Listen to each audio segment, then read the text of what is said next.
So hello दोस्तों, कैसे हैं आप सभी लोग। आज हम स्टार्ट करेंगे chapter number 8 clubbing of income की रिवीजन।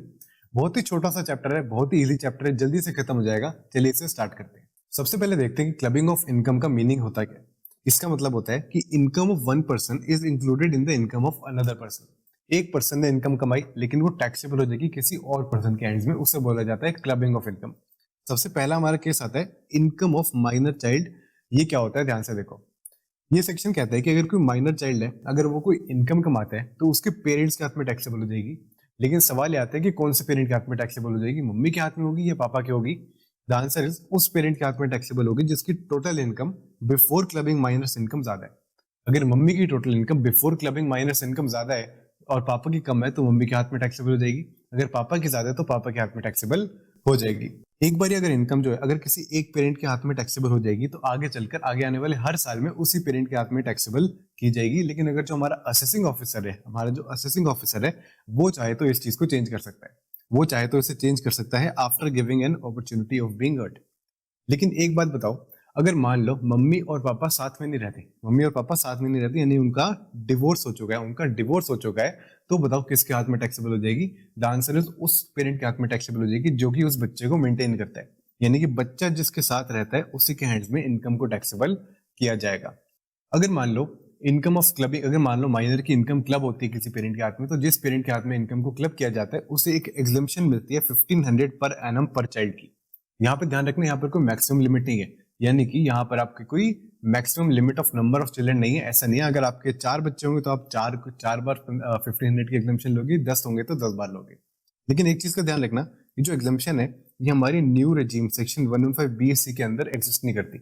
ये वाली जो हमारी एग्जम्पशन है 1500 की, ये सिर्फ हमें ओल्ड में मिलती है, न्यू में नहीं मिलती। ध्यान रखना इस चीज का। लेकिन एक ना इस ये जो हमारा रूल है क्लबिंग ऑफ इनकम का जो रूल है, इसकी हमारी एक्सेप्शन है।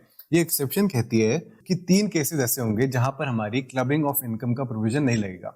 यानी कि माइनर की जो इनकम है वो माइनर के हैंड्स में ही टैक्सेबल हो जाएगी, वहां पर हमारे क्लबिंग का प्रोविजन नहीं लगेगा। ऐसे 3 केसेस है। पहला केस है हमारा इनकम होती है माइनर को उसके मैनुअल वर्क की वजह से, उसके मैनुअल वर्क की वजह से अगर कुछ इनकम होती है तो वो उसके हैंड में ही टैक्सेबल हो जाएगी, वो पेरेंट्स के साथ क्लब नहीं की जाएगी। दूसरा हमारा केस हो सकता है माइनर की जो इनकम हो रही है उसके स्किल, टैलेंट या स्पेशलाइज्ड नॉलेज की वजह से हो रही है, तो वो भी इनकम माइनर के हैंड्स में टैक्सेबल हो जाएगी, पेरेंट्स के साथ क्लब नहीं की जाएगी। और तीसरा हमारा केस हो सकता है माइनर जो है वो डिसेबिलिटी से गुजर रहा है, सेक्शन 80U वाली। सेक्शन 80U पढ़ेंगे आगे चलकर, उसमें हम देखेंगे माइनर जो होता है अगर वो जो उसमें डिसेबिलिटीज होती है, अगर माइनर जो है उसकी डिसेबिलिटीज से गुजर रहा है तो उसकी इनकम उसके हैंड्स में टैक्सेबल की जाएगी।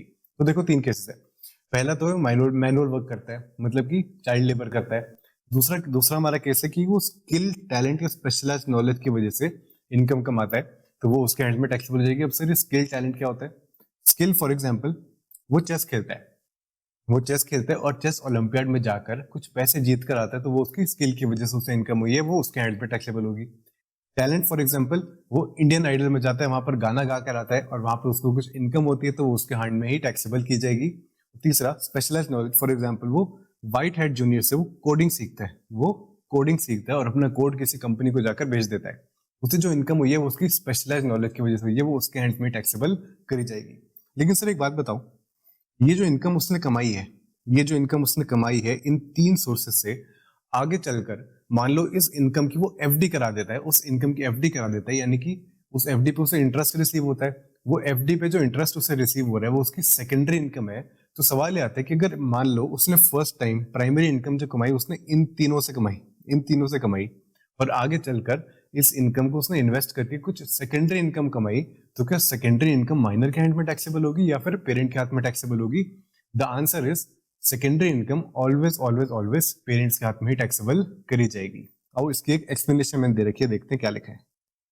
ये कहती है कि अगर माइनर को कोई प्राइमरी इनकम यानी कि जो उसकी फर्स्ट टाइम इनकम जो हो रही है वो उसकी not from the above 3 exception, यानी कि उसकी अबव 3 एक्सेप्शन जो थी हमारी skill talent specialised knowledge as well as वो मैनुअल वर्क वाली, उनके अलावा अगर उसकी कहीं और से इनकम होती है तो वो ऑलवेज पेरेंट्स के हाथ में टैक्सेबल होगी।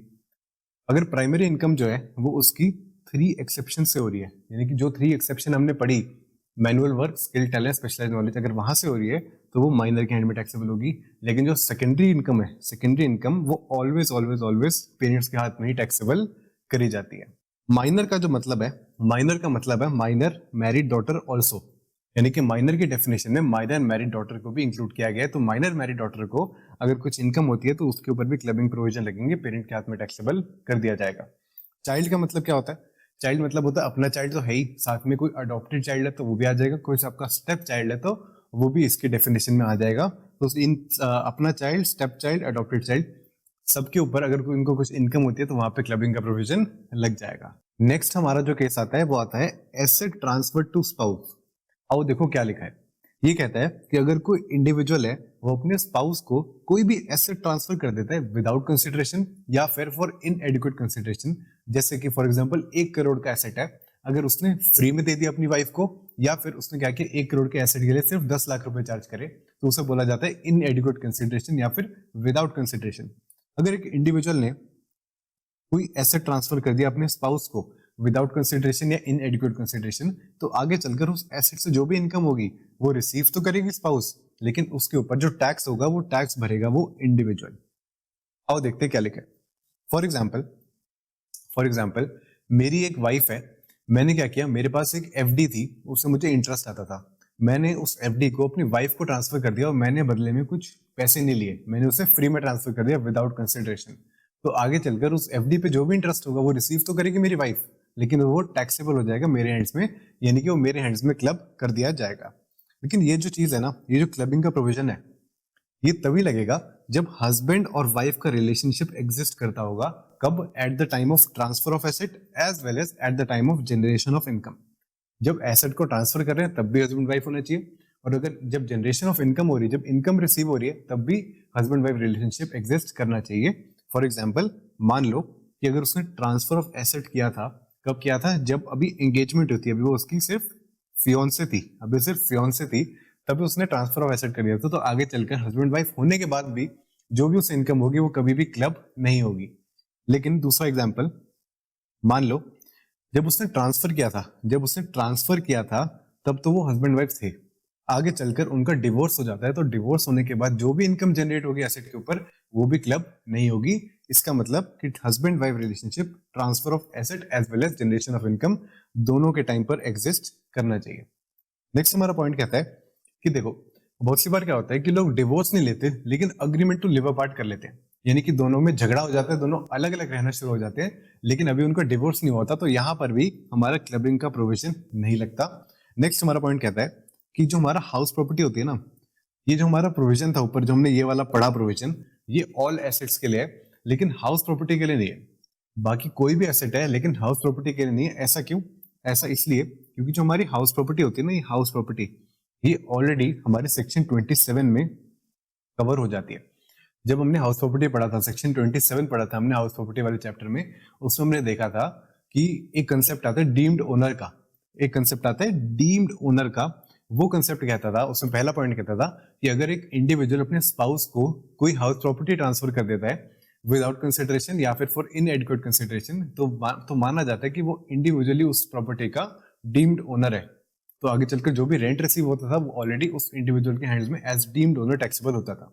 तो ये वाला जो सेक्शन है, ये वाला जो पॉइंट है, ये कहता है कि जहां पर हाउस प्रॉपर्टी की बात हो रही है वहां पर सेक्शन 27 लगेगा और उसके अंदर उसको डीम्ड ओनर माना जाएगा। तो इन एनी केस जो भी रेंट की इनकम होती है वो उस पर्सन के हैंड्स में ही टैक्सेबल होती है, यानी कि इंडिविजुअल ट्रांसफरर के हैंड्स में ही टैक्सेबल होती है। लेकिन जहां पर हाउस प्रॉपर्टी नहीं है, एनी अदर एसेट है, वहां पर हमारा सेक्शन 64 लगेगा, जो कि हम ऊपर पढ़ रहे हैं। ये हमारा सेक्शन 64 हम अभी जो पढ़ रहे हैं वो लगेगा। इसके बाद एक हमारा आता है, ये देखो ये आता है हमारा एक एग्जाम्पल है, ये बहुत ज्यादा इंपॉर्टेंट है, आपके एग्जाम पॉइंट ऑफ व्यू से क्वेश्चन आपका यहीं से आएगा। तो देखो इसमें क्या लिखा है, मान लो एक पर्सन है मिस्टर ए, ये क्या करता है 1 अप्रैल 2024 को अपनी बिजनेस में 4 लाख रुपए का कैपिटल डालता है। मान लो कि वो 1 अप्रैल 2024 को बिजनेस स्टार्ट करता है और उसमें 4 लाख रुपए अपनी कैपिटल डालता है। उसी दिन उसकी जो वाइफ है उसे 2 लाख रुपए का गिफ्ट दे देती है, जो कि वो इमीडिएटली अपने बिजनेस के अंदर इन्वेस्ट कर लेता है। और जब साल खत्म होता है तो वो देखते हैं कि उसने 90,000 रुपीज का प्रॉफिट कमाया होता है। तो सर एक बात बताओ, जो उसने 90,000 रुपीज का उसने प्रॉफिट कमाया है वो उसने अपने कैपिटल पे भी कमाया है और साथ में जो उसने 2 लाख रुपए का गिफ्ट लिया था अपनी वाइफ से उस पर भी कमाया है। तो यहाँ पे इनकम टैक्स वाले कहते हैं कि जो आपने 90,000 का जो प्रॉफिट आपने कमाया है, इसके ऊपर जो आपने अपनी कैपिटल में कमाया है वो सारा आपके हाथ में टैक्सेबल हो जाएगा। कैसे कैलकुलेट होगा? देखो 90,000 ले लो, उसको मल्टीप्लाई करो 4 लाख रुपए से, डिवाइड करो 6 लाख। 6 लाख क्या है टोटल कैपिटल, 4 लाख क्या है मिस्टर ए की अपनी इन्वेस्टेड। तो जो जितना उसने अपने इन्वेस्ट किया था उस पर जो भी उससे इनकम होगी वो प्रोपोर्शनेटली मिस्टर ए के हैंड्स में टैक्सेबल हो जाएगी। और बाकी जो उसके वाइफ से उसको गिफ्ट मिला था 2 लाख रुपए का, उस पर जो भी इनकम होगी वो उसकी टैक्सेबल हो जाएगी उसकी वाइफ में, उसकी वाइफ के हैंड्स में, यानी कि उसकी वाइफ के हैंड्स में उसको क्लब कर दिया जाएगा। लेकिन एक चीज का ध्यान रखना, यहाँ पर हमने देखा है कि मिस्टर ए ने जो 2 लाख रुपए का गिफ्ट लिया अपने वाइफ से, वो उसने 1 अप्रैल को ही लगा दिया, यानी कि साल के पहले दिन लगा दिया। अब सर मान लो उसने साल के सेकेंड डे पर लगाया होता, अगर बिजनेस में इन्वेस्ट किया होता अगले दिन, यानी कि मान लो 2 अप्रैल 2024 को उसने इन्वेस्ट किया होता एक दिन बाद भी, तो ये वाला जो क्लबिंग का प्रोविजन है ना तो नहीं लगता। क्लबिंग का प्रोविजन तभी लगेगा जब कैपिटल में गिफ्टेड अमाउंट इन्वेस्टेड होगा on the first day of the previous year, on the first day of the previous year उसको इन्वेस्ट होना पड़ेगा, तभी हम क्लबिंग का प्रोविजन लगाएंगे। नेक्स्ट हमारा जो केस आता है वो आता है asset transfer to son's wife. ये क्या होता है देखो, मान लो अगर कोई इंडिविजुअल है वो क्या करता है अपने सन्स वाइफ को कोई भी एसेट ट्रांसफर कर देता है विदाउट कंसिडरेशन या फिर फॉर इनएडिक्वेट कंसिडरेशन, तो आगे चलकर उस एसेट से जो भी इनकम होती है वो इनकम रिसीव तो करेगी सन्स वाइफ, लेकिन उसके ऊपर टैक्स भरेगा वो वाला इंडिविजुअल, उसके ऊपर टैक्स भरेगा इंडिविजुअल, यानी कि उसके हाथ में क्लब हो जाएगी। देखो सिंपल सा एग्जांपल है, मान लो सास ससुर है, सास ससुर अगर कोई अपना एसेट अपनी बहू को ट्रांसफर कर देते हैं तो आगे चलकर उस एसेट पे जो भी इनकम होती है वो बहू रिसीव करेगी, लेकिन वो टैक्सेबल हो जाएगी सास या फिर ससुर के हैंड्स में। लेकिन ध्यान रखना यहाँ पर भी हस्बैंड एंड वाइफ वाला पॉइंट है, यानी कि सन में और सन्स वाइफ के बीच में हस्बैंड एंड वाइफ का रिलेशनशिप एग्जिस्ट करना चाहिए, both at the time of transfer of asset as well as at the time of generation of income. Next हमारा जो टॉपिक आता है वो आता है asset transfer to any person but for the benefit of spouse और son's wife. आपने क्या किया, कोई अदर पर्सन को आपने एसेट ट्रांसफर किया, लेकिन उसका बेनिफिशियरी कौन था, स्पाउस था या फिर सन्स वाइफ था। आओ देखते हैं एग्जांपल से। मान लो कोई इंडिविजुअल है, वो क्या करता है अपना एसेट को ट्रांसफर करता है किसी एनी अदर पर्सन को। एनी अदर पर्सन मतलब मान लो उसने एक ट्रस्ट बना दिया, उसने एक ट्रस्ट बना दिया और उस ट्रस्ट का बेनिफिशियरी कौन है, उस इंडिविजुअल का स्पाउस है या फिर उसके सन्स वाइफ है। तो ऐसे केस में आगे चलकर उस एसेट से जो भी इनकम होगी वो रिसीव तो करेगा ट्रस्ट, लेकिन वो वाली इनकम जो होगी वो टैक्सेबल हो जाएगी उस इंडिविजुअल के हैंड्स में। इसे बोला जाता है asset transfer to any person, लेकिन for the benefit of spouse और सन्स वाइफ। ये जो हमारा केस है asset transfer to any person, इसमें हमारा एक स्पेशल केस आता है, उसे बोला जाता है क्रॉस ट्रांसफर। आओ देखते हैं कि ये क्या लिखा है। इस कंसेप्ट को कहा जाता है क्रॉस ट्रांसफर। एक एग्जांपल से समझते हैं कि यहाँ पर हमने क्या लिखा है। मान लो एक पर्सन है मिस्टर ए, उसका एक भाई है मिस्टर बी। ये क्या करते हैं, ये दोनों भाई हैं, ये सोचते हैं कि यार अगर हम अपनी अपनी वाइफ को गिफ्ट देते हैं तो हमारे ऊपर क्लबिंग का प्रोविजन लग जाएंगे। तो हम क्या करते हैं एक दूसरे की वाइफ को गिफ्ट दे देते हैं, और अगर हम एक दूसरे की वाइफ को गिफ्ट देते हैं तो हमारे ऊपर क्लबिंग का प्रोविजन नहीं लगेगा, क्योंकि क्लबिंग तो लगती है अपने स्पाउस के ऊपर। तो ये सोचते हैं मिस्टर बी क्या करता है, मिस्टर ए की वाइफ को 5 लाख रुपए का गिफ्ट दे देता है, और मिस्टर ए क्या करता है मिस्टर बी की वाइफ को 6 लाख रुपए का गिफ्ट दे देता है। और आगे चलकर ये दोनों क्या करते हैं उसके ऊपर कुछ इनकम कमाना शुरू करते हैं। मान लो उन्होंने 1 अगस्त 2024 को उन्होंने उस पैसे की एफडी करा दी। किस पे कराई, 6% के रेट पर। तो देखो यहाँ पर देखो मिस्टर ए की वाइफ मिसेस ए ने जब एफडी कराई तो उसने कराई 5 लाख रुपए की। तो 5 लाख पे उसने एफडी कराई 6% के रेट पे, और कितने महीने के लिए कराई, 8 महीने के लिए, अगस्त से लेकर हमारा मार्च तक। अगस्त, सितंबर, अक्टूबर, नवंबर, दिसंबर, जनवरी, फरवरी, मार्च, हमारे 8 महीने के लिए उसने एफडी कराई। तो 30,000, 5 लाख इंटू 6% इंटू 8/12, 20,000 का उसने इंटरेस्ट अर्न किया। वैसे ही मिसेस बी का देखें, यानी कि बी की वाइफ का देखें, तो उसने क्या किया, 6 लाख की एफडी कराई। तो 6 लाख इंटू 6% इंटू 8/12, 24,000 की उसने इंटरेस्ट कमाया। तो जरा एक बात बताओ, यहाँ पर इनकम टैक्स वाले पता क्या कहते हैं, वो कहते हैं अगर आप अपनी वाइफ को गिफ्ट करते हैं तो आपके ऊपर क्लबिंग लग जाता, आपने क्या किया, अपनी वाइफ को नहीं दिया, आपने अपनी वाइफ नहीं, आपने अपने भाई की वाइफ को गिफ्ट दे दिया, और सिमिलरली आपके भाई ने आपकी वाइफ को गिफ्ट दे दिया। इसे बोला जाता है क्रॉस ट्रांसफर। यहाँ पे इनकम टैक्स वाले कहते हैं आपने क्या किया है, आपने टू ट्रांजैक्शंस करी है, इस तरह से करी है कि वो इंटरकनेक्टेड है and part of the same transaction है, तो हम मानेंगे कि आपने इसे as a device for tax evasion use किया है, और उसके और इसीलिए हम आपके ऊपर क्लबिंग के प्रोविजन लगा देंगे और ये इनकम आपके हैंड्स में टैक्सेबल कर देंगे। तो हमारे केस में देखो, मिसेस ए ने जो 20,000 की ये जो इनकम कमाई है, ये जो इनकम है ये टैक्सेबल हो जाएगी मिस्टर ए के हैंड्स में। मिस्टर ए के हैंड्स में 20,000 की इनकम को क्लब कर दिया जाएगा। मिसेस बी का देखें तो मिसेस बी ने 24,000 का कमाया। अब एक बात बताओ, 24,000 का क्या हम पूरा का पूरा 24,000 ही टैक्सेबल कर दें मिस्टर बी के हैंड्स में, या फिर 20,000 करेंगे? आंसर हम करेंगे 20,000। जितना हमने यहाँ पर किया, जितना हमने यहाँ पर जितना हमने मिस्टर ए के हैंड्स में किया, उतना ही हम मिस्टर बी के हैंड्स में भी करेंगे। ऐसा क्यों? क्योंकि जो हमारे क्लबिंग के प्रोविजन लगते हैं वो लगते हैं to the extent of cross transfer.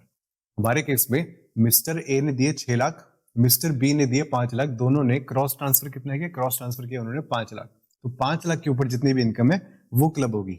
हमारे केस में देखो 24,000 का उसने इंटरेस्ट कमाया, उसमें से 20,000 जो है वो क्लब हो जाएगी, और बाकी बची जो 4,000 है, 4,000 क्लब नहीं होगी, यानी कि 4,000 मिसेस बी के हैंड्स में, यानी कि बी की वाइफ के हैंड्स में उसको टैक्सेबल कर दिया जाएगा। अब मैं एक बात बताओ, ये जो क्लबिंग का प्रोविजन है, क्या ये सिर्फ और सिर्फ मनी पे लगता है? The answer is no. जरूरी नहीं है कि यहाँ पर इसने जो ये मनी दिया है, यहाँ पर इसने ये जो मनी पे किया, ये 5 लाख का और ये 6 लाख का, जरूरी नहीं कि यहाँ पर सिर्फ मनी ही पे किया जाए, कोई और अदर एसेट भी हो सकता है। फॉर एग्जाम्पल, मिस्टर ए ने क्या किया, उसने मनी पे किया मिसेस बी को, बी की वाइफ को उसने मनी पे कर दिया, और बी ने क्या किया, ए के माइनर सन को शेयर्स या फिर सिक्योरिटीज दे दिए। शेयर्स और सिक्योरिटीज उसने बी के ए के माइनर सन को दे दिए, तो ये इसके सभी मुझसे क्रॉस ट्रांसफर बोलेंगे। ए ने क्या किया, बी की वाइफ को मनी पे किया, बी ने क्या किया, ए के माइनर सन को पे कर दिया शेयर्स के डिबेंचर्स, शेयर्स और सिक्योरिटीज। ये भी हो सकता है कि मिस्टर ए ने डिबेंचर्स दिए मिस्टर बी को, और मिस्टर बी ने मनी दे दिया मिसेस ए को, ये भी हो सकता है। इसका मतलब जो हमारा क्रॉस ट्रांसफर है, जरूरी नहीं कि सिर्फ और सिर्फ वो हमारा मनी पे लगे, ये हमारा एनी एसेट पे लग सकता है, यानी कि यहाँ पे कोई अदर एसेट भी हो सकता है। नेक्स्ट हमारा जो पॉइंट आता है वो आता है remuneration to spouse from a concern where the assessee है सब्सटेंशियल इंटरेस्ट। ये क्या होता है और ध्यान से देखो। मान लो कोई असेसी है, वो क्या करता है, किसी कंसर्न में, या तो कोई कंपनी है, कोई फर्म है, कोई अदर कंसर्न है, उसमें 20% और मोर की वो शेयर होल्डिंग होल्ड करता है। अगर कंपनी है, कंपनी की बात करें तो हम देखते हैं शेयर होल्डिंग, अगर फर्म की बात करें तो हम देखते हैं प्रॉफिट शेयरिंग रेशियो। मान लो वो इंडिविजुअल या तो शेयर होल्डिंग ओन करता है 20% और मोर, या फिर फर्म में उसका 20% और मोर का प्रॉफिट शेयरिंग रेशियो है, उस कंसर्न से उसके स्पाउस को कुछ रेम्यूनरेशन आती है, तो वो जो रेम्यूनरेशन आती है वो मिलेगी स्पाउस को, लेकिन टैक्सेबल हो जाएगी उस असेसी के हैंड्स में, उस असेसी के हैंड्स में टैक्सेबल कर दिया जाएगा।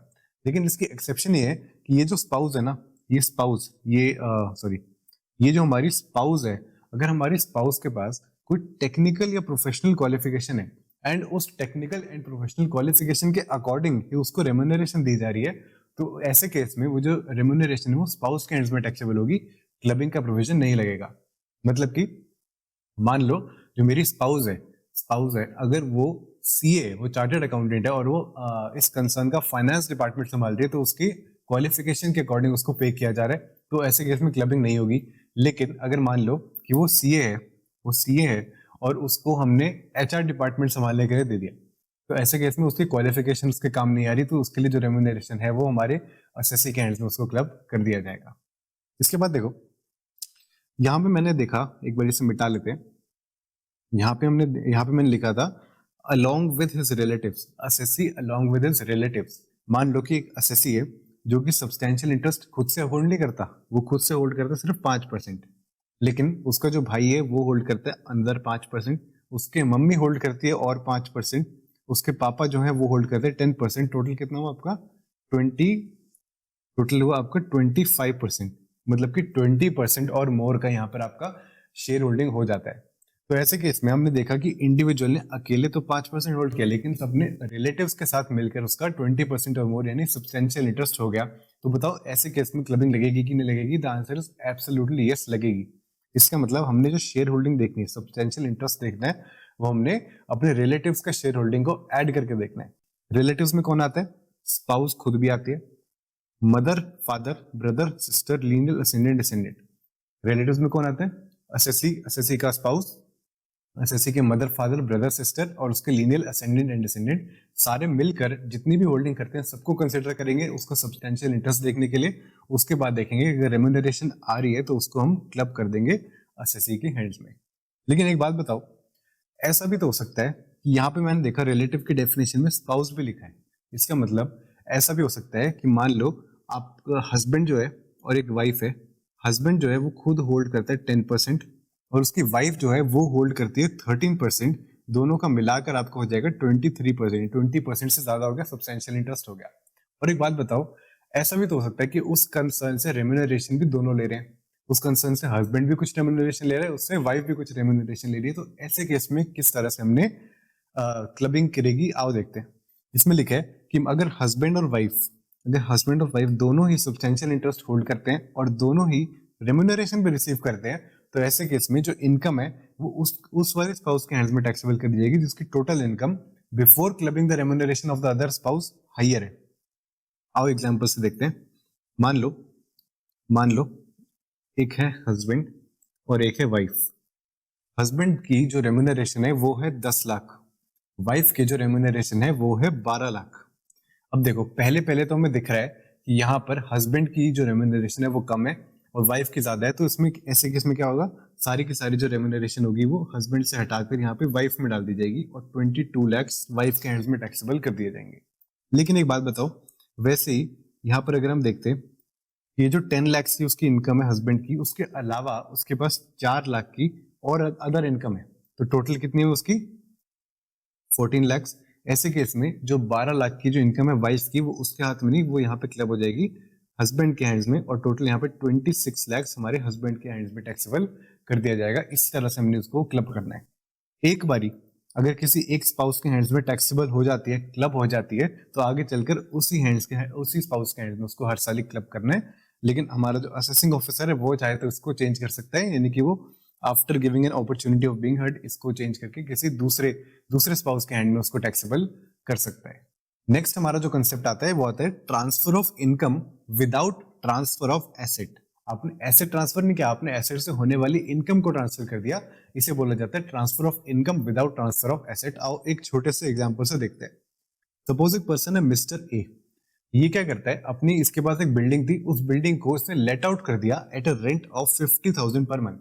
फिर ये देखता है कि इसकी रेंटल इनकम के बजाय बाकी जो इनकम है उसके अलावा जो इनकम है वो है इसकी 2 लाख रुपीज पर एनम। और अगर ये लेट आउट करता है तो इसकी जो इनकम है वो उसकी बढ़ जाएगी 50,000 पर मंथ इंटू 12, क्योंकि पूरे साल की इसको 6 लाख का रेंट आएगा, उसमें से 30% स्टैंडर्ड डिडक्शन माइनस करो, इसकी जो इनकम है वो बढ़ने वाली थी 4,20,000 से। अब मान लो अगर इसकी इनकम 4,20,000 से बढ़ जाती है, कितनी हो जाती है 6,20,000, तो इसको कितना टैक्स देना पड़ता? अगर आप इसका ओल्ड रेजिम के हिसाब से टैक्स कैलकुलेट करोगे तो इसका टैक्स बनता 36,500 का इसका टैक्स बनता। तो ये क्या सोचता है कि पहले कुछ टैक्स नहीं देता था, अब इसको टैक्स देना पड़ेगा। ये क्या करता है, अपने टेनेंट को बोलता है कि अपने की जो मंथली रेंट आ रहा है ना, वो आप एक काम करो, मेरे अकाउंट में नहीं, मेरे वाइफ के बैंक अकाउंट में डालते जाओ, मेरे वाइफ के बैंक अकाउंट में उसको आप डालते जाओ, ताकि मुझे टैक्स देना ना पड़े और मेरी वाइफ को भी अगेन बेसिक एग्जेम्पशन लिमिट तक का बेनिफिट मिल जाए, 2,50,000 तक का उसको बेनिफिट अगेन मिल जाए।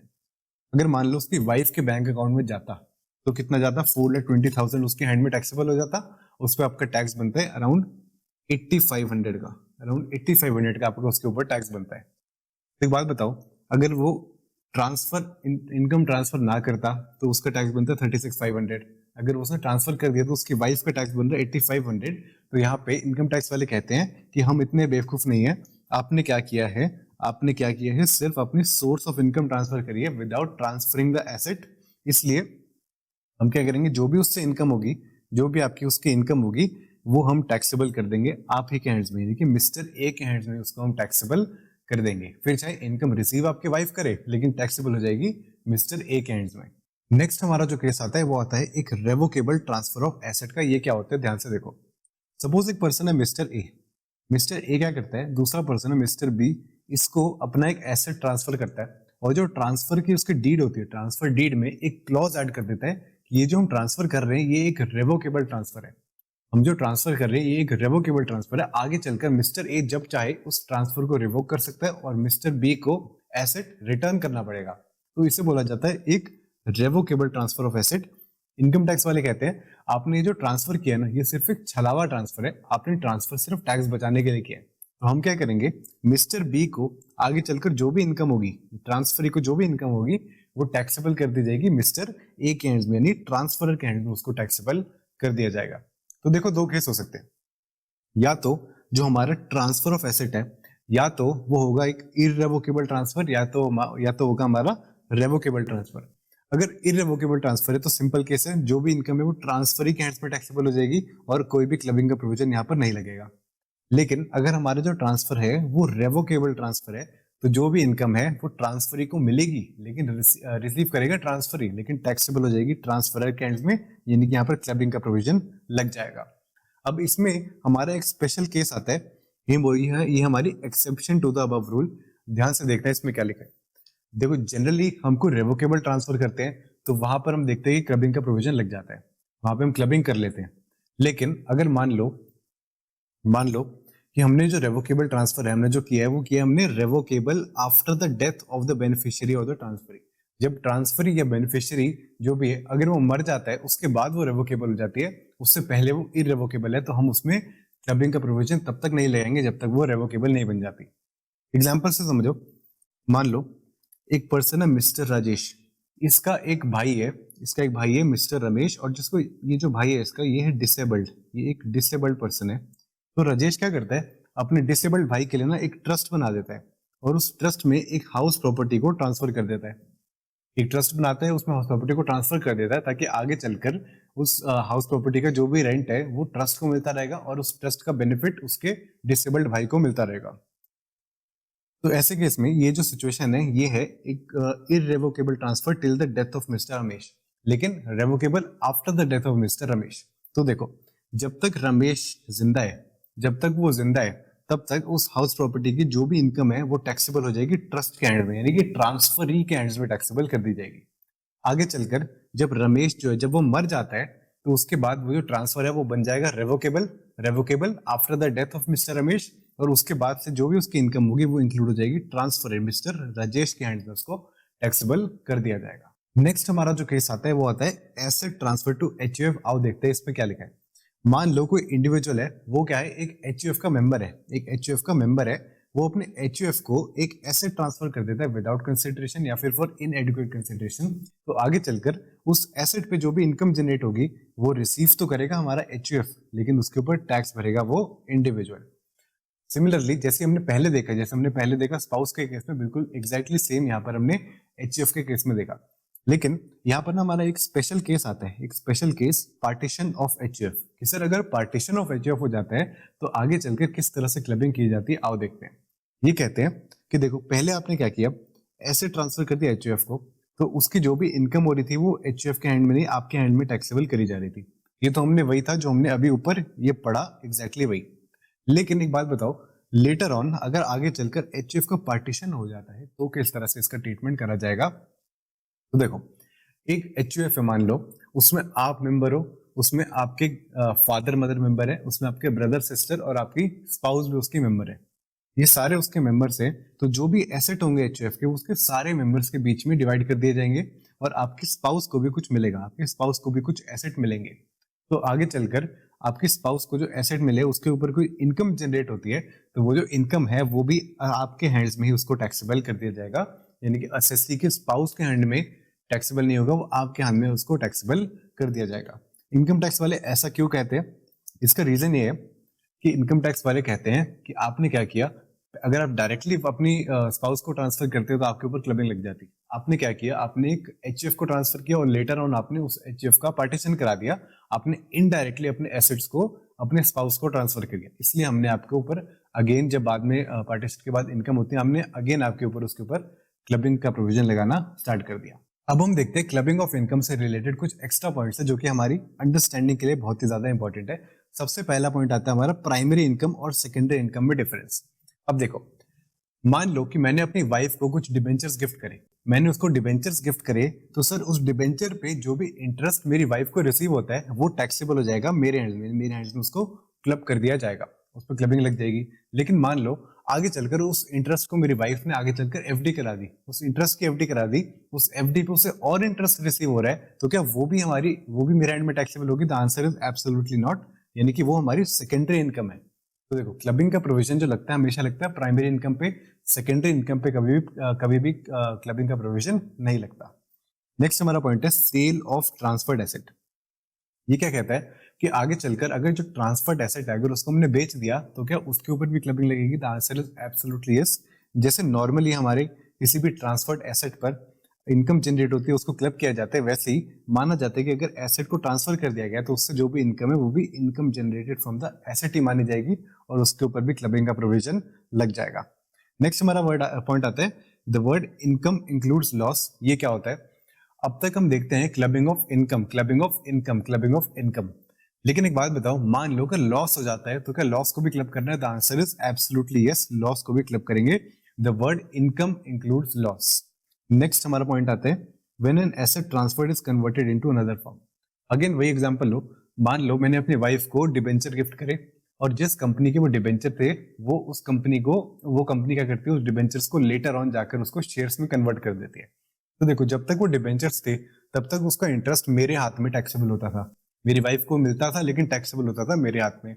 आगे चलकर अगर उसका फॉर्म चेंज हो जाता है, उसको शेयर्स में कन्वर्ट कर लिया जाता है, तो उसके बाद भी जो भी उसको इनकम होगी वो भी मेरे हाथ में ही टैक्सेबल करी जाएगी, मेरे साथ उसमें भी हमारा क्लबिंग का प्रोविजन लगता रहेगा। नेक्स्ट हमारा पॉइंट आता है नेचुरल लव एंड अफेक्शन। ये क्या कहता है? देखो बहुत सी बार लोग कहते हैं कि देखो क्लबिंग का प्रोविजन हमारा लगता है जब हम ट्रांसफर करते हैं विदाउट कंसिडरेशन या फिर फॉर इनएडिक्वेट कंसिडरेशन।